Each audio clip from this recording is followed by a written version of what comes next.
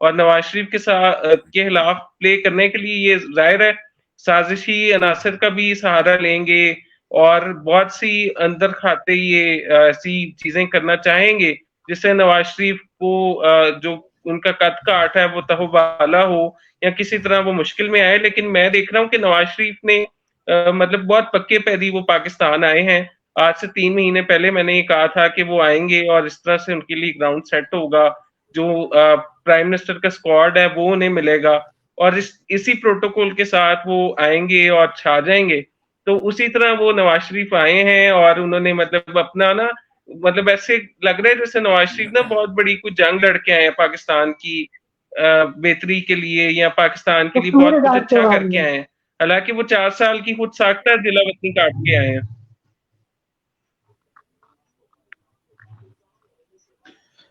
تو میں نواز اب شریف کو آنا چاہوں گا فلسطین. اچھا میں آپ کو نا اس کے اوپر آپ میں آنا چاہوں گا. جی جی جی ضرور ضرور. آپ ان سے پوچھتے جا رہے ہیں کیا ہوگا کیا جی ہوگا. مجھے نا ایک چھوٹی سی ایک نا بات یاد آ گئی. آپ کو پتا ہے دیہاتوں میں چودھری ہوتے ہیں, تو چودھریوں کے پاس نا بڑے کام شان میں انہوں نے رکھے ہوتے ہیں. ایک تو ویسے تو بہت ہوتے ہیں, ایک ان کے بڑا قریب ہوتا ہے جس کے پاس وہ ساری فائلیں ہوتی ہیں, لوگوں کا وہ اچھے برے کاموں کا گندے کاموں کا سارا حساب کتاب ہوتا ہے, تو اس سے باتیں بھی کرتے رہتے ہیں. تو اس نے نا چودھری صاحب نے بلایا, اس کو پاس بٹھایا, کہتے کام کی گل سن میرے کول بیٹھ. تو بیٹھے تو ان سے کہتے مجھے ایک گل دس. تو انہوں نے کہا جی. میں نے کہا یہ دس کہ شیر انڈا دینا ہے کہ بچہ. تو کامت چپ کر گیا. تو چودھری صاحب نے کہا بتاؤ نا, بتانے کیوں نہیں, تو کیوں نہیں دستا تو کام ہے. تو کہتا ہے چودھری جی شیر جنگل دا بادشاہ ہے, انڈا دے یا بچہ انہوں کیوں پوچھنا, انہیں کو کیڑا کسی نے سوال کر لینا. تو جب کوئی یہ بات کرتا ہے نا کہ کون ہوگا آئندہ اور کون نہیں ہوگا, تو مجھے یہی بات یاد آتی ہے کہ یہ تو آنے والا وقت بتائے گا, ہوائیں ہی کریں گی اب فیصلہ. جس دیے میں جان ہوگی وہ دیا رہ جائے گا, لیکن جو آپ کے جو پیشین گوئیاں کرنے والے ہیں انہوں نے ان کے مطابق جو ہیں وہ میاں صاحب جو ہے نا ان کو نہیں لگتا کہ ان کو پرائم منسٹر بنایا جائے گا. اس کی بہت سی وجوہات ہیں کیونکہ یہ سیم پیج پہ ہی ہیں.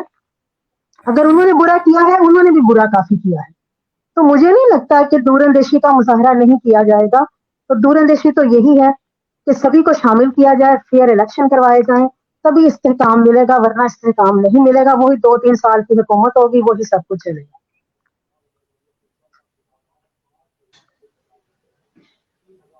میں شاہ صاحب آپ سے سوال کرنا چاہوں گا. مسئلہ فلسطین اور اسرائیل کے حوالے سے اس وقت بابا چل رہا ہے, پوری دنیا اس پہ انوالو ہے, اور خاص طور پہ کل پاکستان میں بھی ایک احتجاج پروٹیسٹ ریکارڈ کروایا گیا. مولانا فضل الرحمان کی تقریر, مولانا صاحب نے کہا کہ اسرائیلی ایجنٹ کو تو ہم نے شکست دے دی ہے, اسرائیل کو بھی شکست دیں گی, ان کے خطاب کا متن تھا. اور یہاں پر بیٹھ کر پروٹیسٹ کو ریکارڈ کروایا گیا. کیسا کردار ہمارا ہونا چاہیے بطور پاکستانی اور ہماری اسٹیٹ کا, اور مولانا کی اسٹیٹمنٹ پہ کیا کہنا چاہیں گے آپ؟ دیکھیے جہاں تک یہ مسئلہ ہے میرے خیال میں اس پر کوئی جو ہماری لوکل پالیٹکس ہے اس کی کوئی ڈسکشن اگر نہ ہوتی اس موضوع پر تو زیادہ بہتر ہوتا. تو چونکہ میں یہ سمجھتا ہوں کہ یہ مسئلہ پیورلی نان پولیٹیکل ہے, یہ مسئلہ امہ کا ایک مسئلہ ہے, پوری مسلم امہ اس کے اندر ایک بنیادی فریق ہے. تو جہاں تک اپنی ملکی علاقائی پالیٹکس کا کوئی پہلو مولانا صاحب نے بیان کرنے کی کوشش کی, تو میرے خیال میں شاید اس کی ضرورت نہیں تھی. البتہ جہاں تک ان کے اس شو کا تعلق ہے, یا جماعت اسلامی نے ایک جلسہ کیا اسلام آباد میں اور مختلف جماعتوں نے جلسے کیے, تو میرے خیال میں یہ ایک اچھا میسج ہے. پاکستانی قوم کی بہتر انداز میں ترجمانی ہوئی, اور غزہ کے جو مظلوم مسلمان ہیں ان کو اس بات کا پتہ چلا کہ پاکستان کے اندر بھی جو عوام ہیں ان کے دل ان کے ساتھ دھڑکتے ہیں, پہلی بات. دوسری بات یہ کہ جہاں تک ہماری حکومت کا تعلق ہے, تو میں یہ سمجھتا ہوں کہ ہمارے جو آرمی چیف ہیں انہوں نے 2 روز قبل ایک بڑا واضح اور ٹھوس بیان دیا, جس کے اندر انہوں نے باقاعدہ پوری پاکستانی قوم کی, پاکستان کی مسلح افواج کی اور پاکستانی حکومت کی بھرپور انداز میں ترجمانی کرتے ہوئے فلسطینی قوم کو یہ باور کروایا کہ پاکستان کی حکومت اور پاکستان کے عوام اور ادارے ان مظلوموں کے ساتھ ہیں کہ جن کے اوپر جارحیت ہو رہی ہے اور دنیا کی آنکھیں بند ہیں. میں یہ سمجھتا ہوں کہ اس معاملے میں جو ہماری اسلامی ممالک کی جو تنظیم ہے اس کا بڑا اہم کردار ہونا چاہیے تھا، لیکن ایسا ہم نہیں دیکھ پا رہے. بدقسمتی ہے کہ جب بھی مسلم امہ پر یا کسی بھی مسلمان ملک پر کوئی مشکل وقت آتا ہے تو ہماری یہ تنظیم یا ہمارے دیگر جو بلاگس ہیں وہ خاموش ہو جاتے ہیں، وہ اتنا مؤثر کردار ادا نہیں کر پاتے یا نہیں کرتے کہ جس کی ضرورت ہوتی ہے. تو میں یہ سمجھتا ہوں کہ ہم یہ دیکھ سکتے ہیں کہ اس وقت غیر اسلامی ممالک کے اندر اس جارحیت کے خلاف آواز اٹھ رہی ہے. آپ نے کل کے جو پاکستان میں احتجاج کے جو کال کا ذکر فرمایا، اسی میں آپ دیکھیے کل پوری دنیا میں کم و بیش پورے یورپ کے اندر، افریقن کنٹریز کے اندر احتجاج ہوا. جو یہودی برادری کے جو لوگ ہیں، یہودی ان لوگوں نے اس کے اندر شرکت کی، یو کے اندر، لندن کے اندر جلوس کے اندر، اور انہوں نے باقاعدہ اپنی جو اسرائیلی حکومت ہے اس سے مطالبہ کیا کہ آپ مسلمانوں کی نسل کشی چھوڑ دیں اور یہ جو مظالم ہو رہے ہیں ان کو بند کیا جائے فوری طور پر. تو میں سمجھتا ہوں کیا اچھا ہوتا کہ اسلامی ممالک طرف سے ایک پرزور قسم کی آواز آنی چاہیے تھی تاکہ اس آواز سے کم جو مظالم کی جو لہر ہے وہ رک جاتی. میں چونکہ قانون کا ایک ادنا طالب علم ہوں، میرے سامنے روم سٹیچوٹ موجود ہے، اس کے اندر باقاعدہ لکھا ہوا ہے کہ جو جینوسائیڈ ہے یعنی کہ نسل کشی، جو کرائم آف اگریشن ہے، جو وار کرائمز ہیں، ان کو باقاعدہ انٹرنیشنل کرمنل کورٹ کی جورسڈکشن کے اندر ڈکلیئر کیا گیا. اور اس کے اندر تو یہ قانون واضح طور پر موجود ہے کہ انٹرنیشنل کرمنل کورٹ کے جو پروسیکیوٹر ہیں ان کو اس بات کا اختیار ہوتا ہے کہ وہ از خود کوئی بھی معاملہ اگر دیکھیں جہاں پر جو جینوسائیڈ یا وار اگینسٹ کرائم جو ہے اس کی اگر کوئی شکایت ان کو ملے تو وہ از خود نوٹس لیتے ہیں اور اس کے بعد وہ معاملہ کورٹ کے سامنے رکھ سکتے ہیں. تو میرے خیال میں پچھلے 2.5 ہفتوں سے جو مسلمانوں کے اوپر فلسطین کے اندر جو ظلم کے پہاڑ گرائے جا رہے ہیں اس سے بڑھ کر بربریت کی اور کیا مثال ہوگی اس دور جدید کے اندر. تو اس صورتحال کے اندر انٹرنیشنل کرمنل کورٹ کا خاموش رہنا یا یو این او کا وہ کردار ادا نہ کر پانا یا مسلم امہ کا اس طرح سے آواز نہ اٹھا پانا میرے نزدیک افسوس کا مقام ہے. اس وقت اشد ضرورت ہے کہ ان مسلمانوں کو جو نہتے ہیں بیچارے، جن کو میزائل یا بم نہیں مارے گا بلکہ ان کو خوراک کی کمی مار دے گی، آنے والے وقت میں چند ہفتوں میں وہاں پر سردی کا موسم شروع ہو جائے گا، وہاں پر پانی نہیں ہے، بجلی نہیں ہے، کھانے پینے کو کچھ نہیں ہے، سر چھپانے کوئی جگہ نہیں بچی، ہسپتال جو ہیں وہ تباہ و برباد ہو چکے. WHO کی رپورٹس آ چکی ہیں جس کے اندر انہوں نے واضح طور پر کہا کہ آنے والے چند گھنٹوں کے اندر یا 1-2 دن کے اندر جتنی بھی ہیلتھ کیئر کی جو فیسلٹیز ہیں وہ کولیپس کر جائیں گی. تو میں یہ سمجھتا ہوں کہ بہت بڑا سانحہ ہے ان مسلمانوں کے اوپر، ایک قیامت ڈھائی جا رہی ہے جن بیچاروں کو اپنے کسی گناہ کی سزا نہیں دی جا رہی بلکہ وہ جس اپنے حق کا مطالبہ کرتے ہیں پرامن انداز میں اس حق کی تلفی کی جا رہی ہے اور بزور شمشیر کی جا رہی ہے. ہم دیکھتے ہیں کہ اسرائیلی حکومت نے کہا کہ ہم فیز 2 میں شامل ہو چکے ہیں، فیز 2 میں داخل ہوئے ہیں، تو اس کے تحت انہوں نے زمینی جنگ شروع کر دی. ان کے ٹینکس جو ہیں، ان کی بختر بند گاڑیاں جو ہیں وہ، تو اس صورتحال میں یہ سمجھتا ہوں کہ پوری مسلم امہ کو بیک زبان ہو کر ایک بآواز بلند فلسطین کے مسلمانوں کے ساتھ کھڑا ہونا چاہیے اور ان کی بھرپور مدد کی جانی چاہیے. اس مدد سے مراد کسی جنگ میں شمولیت نہیں بلکہ جو جارحیت کر رہا ہے اس کا راستہ روکنے کی ضرورت ہے. اور اس کے علاوہ وہ مسلمان جو بیچارے زندگی موت کی کشمکش میں ہیں، جو سڑک کے اوپر بیچارے بیچاروں میں، ان کو سے کم کھانے پینے کی اشیاء بھجوائی جا سکتی ہیں، ان کو میڈیکل ایڈ فراہم کی جانی چاہیے.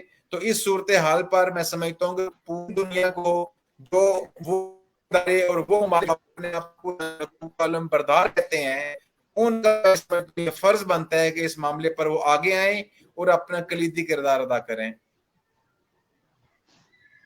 اچھا میم رکیے، میں آپ کی جانب آنا چاہوں گا، یہ بتانا چاہوں گا کہ اس وقت 24 گھنٹوں میں فلسطینیوں کی جو شہیدوں کی تعداد ہے وہ 9,000 سے زائد ہو گئی ہے، اور غزہ میں نہتے شہریوں پر اسرائیلی افواج کی جانب سے بمباری میں بھی تیزی آ گئی ہے، اور پاکستان میں بھی کل پروٹیسٹ کیا گیا، پوری دنیا میں پروٹیسٹ کیا جا رہا ہے. آپ ان کے لیے اور اس حوالے سے کیا کہنا چاہیے؟ ناصر صاحب، میرا مسئلہ پتا کیا ہے، میں وہ باتیں نہیں کرتی جو باتیں سبھی لوگ کر کے اور وہ بات ختم ہو جاتی ہے. میں بہت حقیقت کے قریب ترین بات کرتی ہوں. نہ میں اس میں میں آپ کو وہی بات کروں گی. مجھے نہیں پتا آپ کو اچھی لگے یا نہیں. ہم لوگ تو ان کے خلاف بول بھی نہیں سکتے. ہمارے حالات تو یہ ہیں کہ اگر آپ ابھی گوگل پر جا کر یہ لکھیں نا اسرائیل کے بارے میں، تو آپ کو پتا چلے گا کہ آپ کے دانشوروں نے یہ کالمز لکھنا شروع کر دیے تھے آج سے 5-6 سال پہلے کہ اس کو ہمیں ماننا ہے. اس کے بارے میں آپ کو اتنے کالمز ملیں گے کہ آپ حیران رہیں. میں نام بھی آپ کو گنوا سکتی ہوں، میں کالمز بھی آپ کو بھیج سکتی ہوں، لیکن میں ایسا نہیں کروں کیونکہ آپ خود جانتے ہیں آپ کا تعلق ہے. اب ہمارا مسئلہ یہ ہے کہ ہم اپنے مفادات کے لیے میں مسلمان کی بات کروں گی، مسلمان مفادات کے لیے اپنوں کا نہیں رہا، سگے بہن بھائیوں کا نہیں رہا. وہ کہاں کسی کے لیے وہ بات کی لفاظی ہے. یہ کوئی کہیں پہ بیٹھ کے کیا یہ لوگ یہ نیٹ چھوڑ دیں گے، یہ فیس بک چھوڑ دیں گے، یہ چیزیں چھوڑ دیں گے؟ انہوں نے خود کیا بنایا ہے؟ یہ سارا کچھ تو انہیں لوگوں کا بنا ہوا ہے. ہر چیز انہیں کی ہے، موبائل ان کے یوز کر، انہیں کی ہر چیز آپ لوگ یوز کر رہے ہیں. آپ کیسے چھوڑ سکتے ہیں؟ اس کے بعد آپ ان کو ان کی مان کیوں رہے تھے یہ بھی آپ جانتے ہیں. میں اس کی گہرائی میں نہیں جاؤں گی کیا وجوہات تھی کہ آپ کو ملنا بھی تھا، آپ کو تعلقات بھی استوار کرنے تھے آپ کو. حالانکہ میں نے اس کے اوپر واضح لکھا تھا اور میرے کالمز موجود ہیں. میں نے کہا تھا یہ صریحاً دشمن ہے پاکستان کے جو ایسی باتیں کرتے ہیں، کیونکہ وہ مسلمانوں کے دوست نہیں ہو سکتے. اور یہ ہم نہیں کہتے، یہ تو قرآن کہہ رہا نیشنلٹی ہے. لینا چاہتے ہیں نا یہ اس ہم لیے. تو جی کیا کہہ رہے ہیں؟ میں نے کہا ایسے لوگ یہ نیشنلٹی لینا چاہتے ہیں نا یروشلم کی. ہاں یہ میں نہیں کہہ ایسے رہی، یہ لوگ قرآن کہہ رہا نیشنلٹی ہے. لینا چاہتے ہیں ہاں یروشلم کی. بالکل. تو یہود و نصارہ آپ کے دوست نہیں ہو سکتے. میں نے یہ لکھا تھا، میرے پاس ابھی بھی وہ جو تمام چیزیں میں پوسٹ بھی لگاتی تھی. میں کہتی ان لوگوں کو آپ کنڈیم کیوں نہیں کیا جاتا؟ ہمارے کرتا درتا ایسے لوگوں کو کیوں کنڈیم نہیں کرتے؟ آپ تو اس کی بات کرتے ہیں نا. برما میں جو کچھ ہوا وہ بھی ہمارے سامنے تھا. پھر کشمیر میں ہم نے کیا کر لیا؟ ہمیں آج بھی بھارت کے ساتھ ہمارے کئی دانشور بیٹھے ہوتے ہیں، میرے ساتھ ان کی بحث بھی ہوئی ہے ہمارے ساتھیوں کی. وہ کہتے ہیں جی ہمیں بھارت کے ساتھ ہمسایہ ملک کے ساتھ اچھے تعلقات استوار کریں. میں نے کہا وہ آپ کا کبھی دوست رہا ہی نہیں ہے. اس نے ہمیں ہمیشہ آپ کی پیٹھ پر وار کیا. آپ نے کون سی دوستی کرنی ہے؟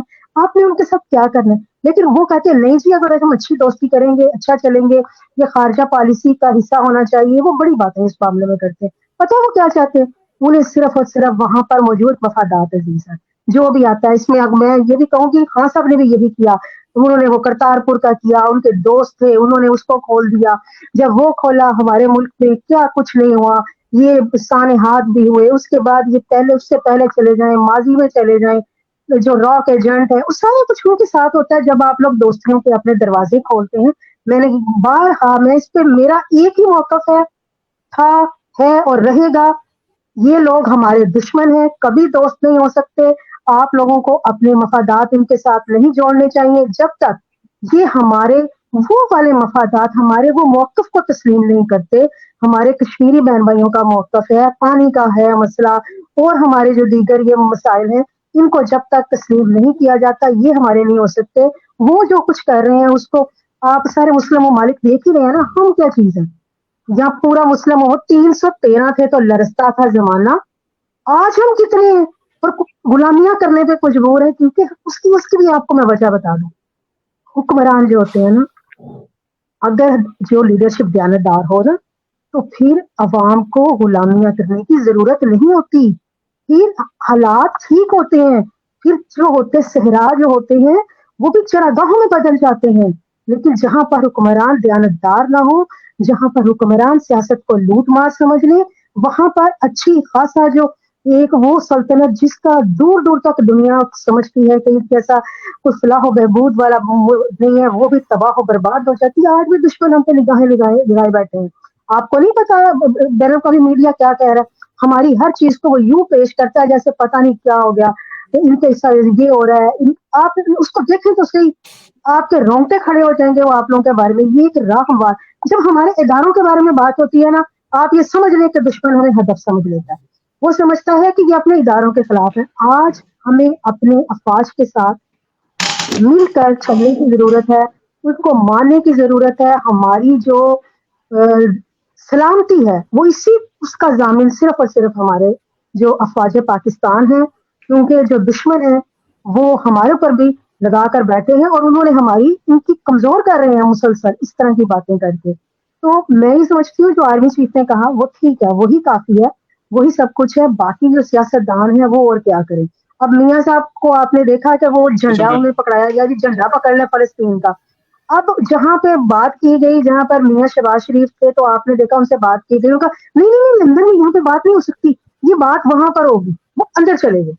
یہ آپ جہاں پر اس زمین پر کھڑے ہو کر ان کے بارے میں بات نہیں کر سکتے، یہاں پر آپ جھنڈے لہرائیں گے اور ہمیں کہیں گے کہ ہم اس کو مان لیں گے. یہ اب اتنے احمد تو نہیں ہے نا. ہمیں بھی پتا ہے کہ حالات کیا ہیں اور آپ لوگ کہاں سے کرتے ہیں. اصل میں یہی مسئلہ ہے، یہ سیاست چھوڑ کر خدمت پروگرام کے 2 سے 3 منٹ باقی ہیں. وقار صاحب شارٹ کمنٹ کیجیے گا. اسرائیل یا غزہ میں لڑاکا فوج بھیجنے کا کوئی ارادہ نہیں رکھتے. امریکی نائب صدر کا یہ بیان آیا ہے اور یہ تازہ بیان ہے آج شام کا. اس حوالے سے فلسطین، اسرائیل اور جو پاکستان کا کردار ہے، کیا کہنا چاہیں گے؟ کائنڈلی 2 سے 3 منٹ لیجیے. فلسطین میں نا یہ ہوا کہ حماس اور جو الفتح پارٹی تھی نا، ان کی آپس میں بڑی ٹسل چل رہی تھی ایک ٹائم تک. مطلب الیکشنز کا معاملہ تھا اور یہ چاہتے تھے کہ مطلب ایک دوسرے کو شکست دے دیں. لیکن اس کے بعد ہم نے دیکھا کہ پی ایل او کے جو صدر ہیں محمود عباس صاحب، انہوں نے اس پر آواز اٹھائی اور حماس کو ڈیفینڈ کیا. مطلب انہوں نے پھر ان ساری چیزوں کو بالائے طاق رکھ دیا کہ شیعہ سنی کون ہے.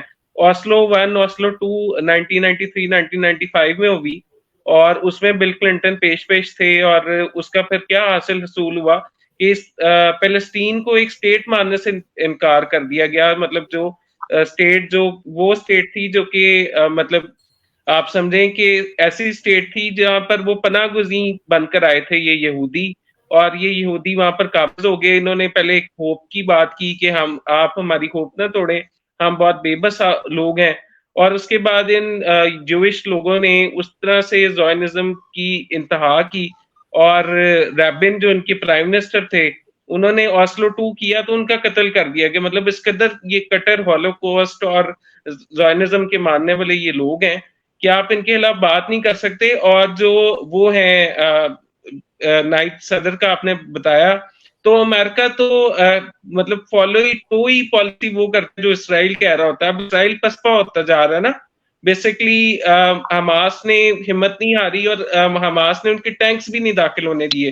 مطلب تباہی تو بہت ہوئی، بہت سی سینکڑوں ہزاروں جانوں کا نقصان ہوا، لیکن حماس نے ریزسٹ کیا ہے، حماس نے جہاد کیا ہے، حماس نے زندہ دل اور جواں مردی کا اظہار کیا ہے.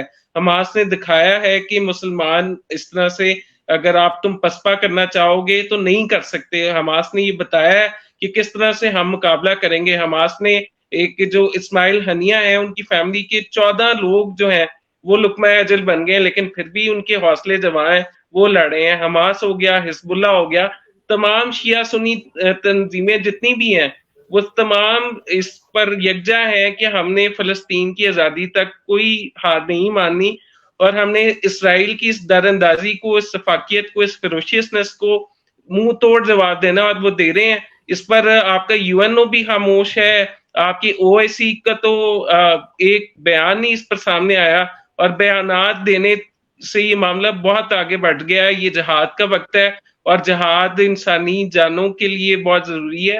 یہ صرف مسلمانوں کی بات نہیں میں کر رہا، مطلب انسانیت سوز واقعات اس طرح کے رونما ہو رہے ہیں کہ جو اسلام سے تعلق نہیں بھی رکھتے نا وہ بھی سپورٹ کر رہے ہیں.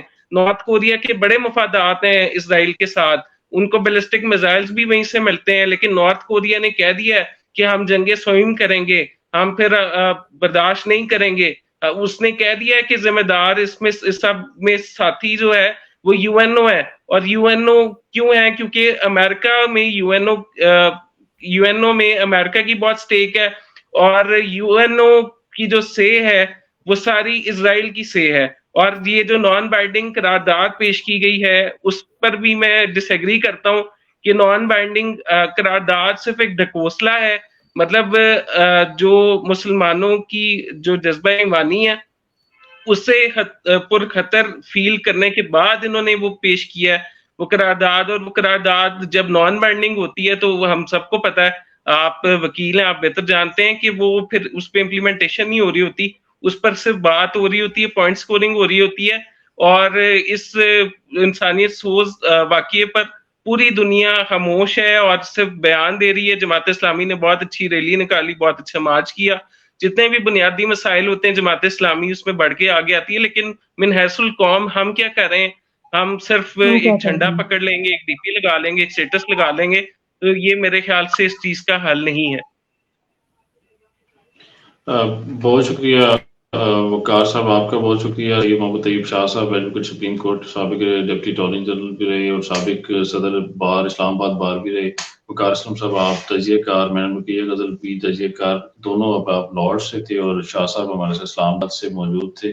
آپ دیکھ رہے تھے لائیو ود ناصر الدین خان. ان شاء اللہ تعالیٰ آپ ہمیں پسند کریں, لائک کریں, شیئر کریں تاکہ ہم آپ کی آواز بن سکیں. اور ان شاء اللہ تعالیٰ دوبارہ حاضر ہوں گے نئے گیسٹ کے ساتھ, ایک نئے ٹاپکس کے ساتھ ان شاء اللہ تعالیٰ. اللہ حافظ. کشمیر سے لے کر فلسطین تک نیشنل اور انٹرنیشنل پالیٹکس.